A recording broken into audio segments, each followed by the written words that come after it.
Hello guys, welcome back to a brand new video. In today's video, I'm gonna show you what settings NiKo uses in CS2. I hope you enjoy this video. Make sure to leave a like and subscribe. By the way, we are doing free giveaways every month. In these giveaways, you can win various CS2 skins and free CS2 course access passes created by a FACEIT level 10 coach who has experience in high tier CS2 teams. To sign up, simply visit the CS2 polls giveaway page and follow the instructions. Link is in the description. And without further ado, let's get straight into it. So firstly, let's go over NiKo's video settings. So in the video settings tab, his display mode is set to full screen of course, his aspect ratio is set to 4:3, his resolution is 1280 by 960, and his refresh rate is set to its maximum possible point, and his brightness is set to 93. Heading over to the advanced video tab, his boost player contrast is set to enabled, his VSync is set to disabled, his NVIDIA G-Sync is automatically disabled,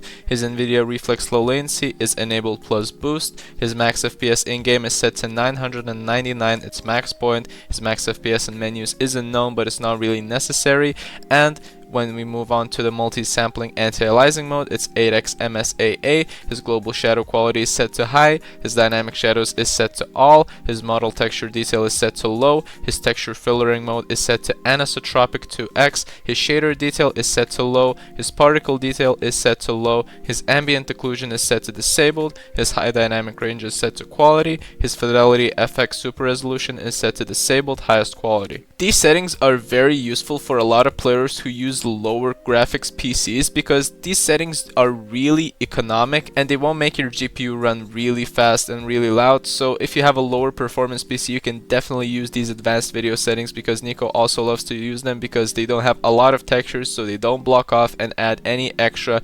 non-necessary textures or any filters, so you can definitely use these settings. Now moving on to NiKo's mouse settings. When it comes to his mouse settings, his DPI on his mouse is set to 1600, one of the highest points on DPIs and one of the most pros who uses the highest DPI, but in the game his sensitivity is set to 0.3, which is also going to be one of the lowest sensitivities. So for some reason NiKo loves to use this combination, and he is a low sensitivity player but he does use a high DPI. If you were to use it on, for example, 800 DPI, it would be around 1.2 or something like that. So NiKo does love to use a low sensitivity because he's a really aggressive aimer, and for that he does need a lower sensitivity.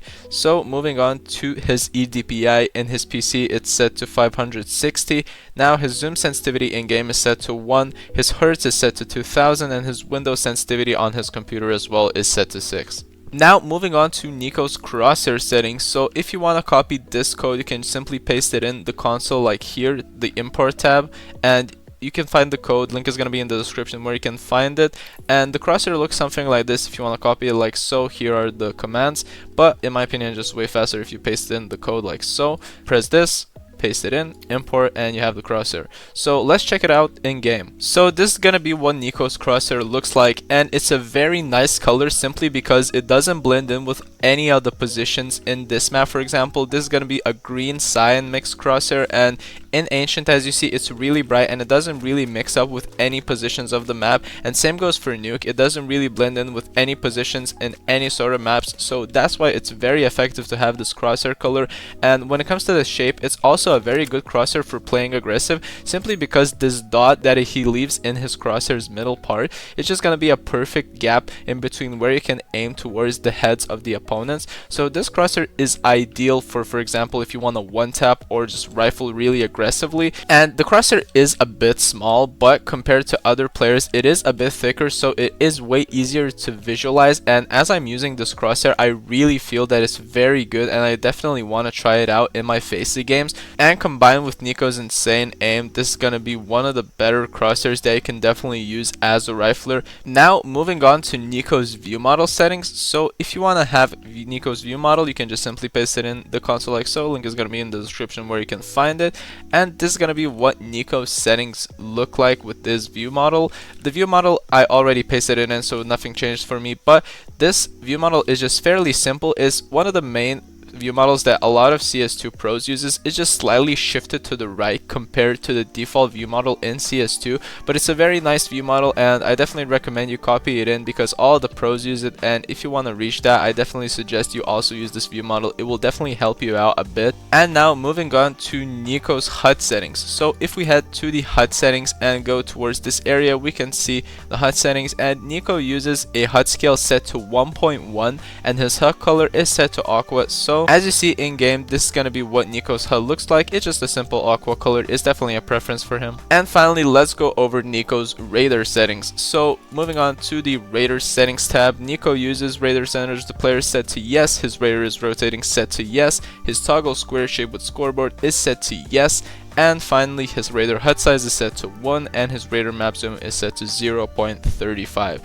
So in game, this is going to be what NiKo's radar looks like. It's just a simple radar. It doesn't really change a lot. The only thing that changes is going to be the zoom of the minimap, but this is what NiKo prefers to use, and you can also use it as well if you feel more comfortable and you really want to look around the map fully in your minimap.